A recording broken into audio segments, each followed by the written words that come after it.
Did you like the way your character developed on Entourage? Yeah, I do. I definitely do. I always remember complaining to Doug Ellen, our showrunner, creator, that um, a lot of the other characters were developing, and I was kind of stuck here. I don't even have like a name yet. We don't even know what Turtle's real name is, let alone like he's just kind of happy. And that was a little bit of the beauty of the character. He was just happy, cheerleading for Vince, being part of that crew, and knowing like, hey, we got a lottery ticket here that work, and let's just cash it in and make sure we don't screw it up. But at some point as the show went on, I don't know if it was out of necessity because like he went through those characters and it was my turn, or just he always had it in his mind. But probably around like season 5, the character started evolving, and I was also too naturally the youngest one in the group in real life, just timed out that way. So as you're watching the character, you're also watching me go from 23 to 33, you know? You still are growing up a lot in those years, even though physically you might not look very different, but and I did change the way I looked, through the show, and lost a bunch of weight and started taking fitness as a big priority. So yeah, I do love it. And he ended up being the richest one potentially out of all of them, which I don't think a lot of people saw coming. Was the weight loss your own thing, like personal, or was that for the show? No, that was my own thing.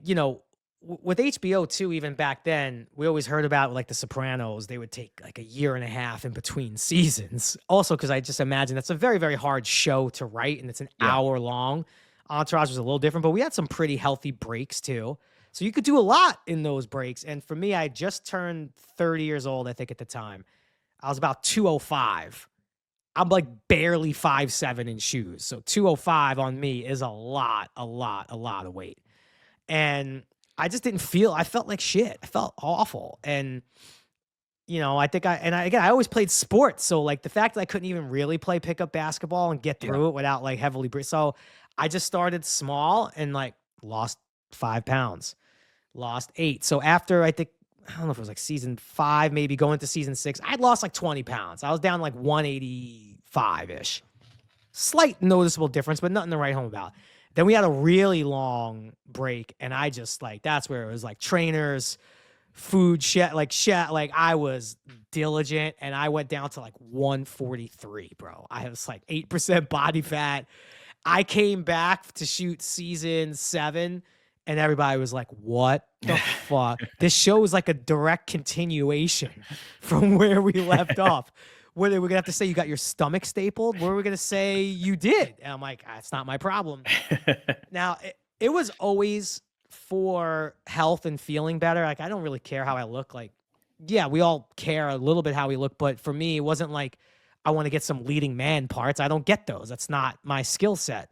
But it did change things in my career. I did start getting a lot of different parts and looks at for different roles that I wouldn't have. And now, ironically, a lot of the times I don't get parts because they're like, can he be funny though? Like, it's kind of like in shape, thick. Can he be like this like schlubby funny guy? I'm like, well, I did that for like 10 years, but I guess I can't do it anymore.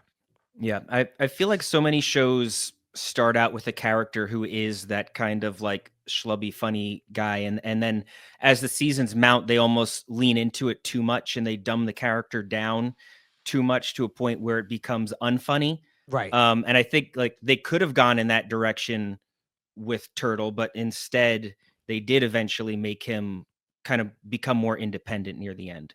Yeah. Um, I had some tough times early in the show because the character, even though he wasn't like the best looking and fit guy or whatever, and I don't. The character had a lot of confidence, especially with women, like on the show, the way he was written, and maybe it's because he had Vince behind him, all right. And I just in my life, I never operated like that. I always found it hard to talk to girls sometimes, and especially in like loud clubs. I'm like not overly tall or like if I can't make you laugh, I have no chance at all of like getting a date with you or something if I can't use self-deprecating humor. So it took me a while to get used to like, no, this guy, he probably knows he's not the best looking guy in the room, but like he's still confident. And you have to kind of play it that way. And the other thing that I was good at, I think people identified was like the loyalty of it. And I think too, that's what athletes responded to. Even though Turtle, by all accounts, was like living off of Vince, you could say he's a mooch, a parasite almost in some way. But man, like that, Turtle believed that Vince was like the biggest movie star on the planet. And when the times got tough for Vince, as they did throughout the show, you didn't see like a lot of other Entourage members bail. Like, all right, this guy's burned out. Let's find the next. No, for better or worse. So it was a lot of fun, Brandon. I had a great time.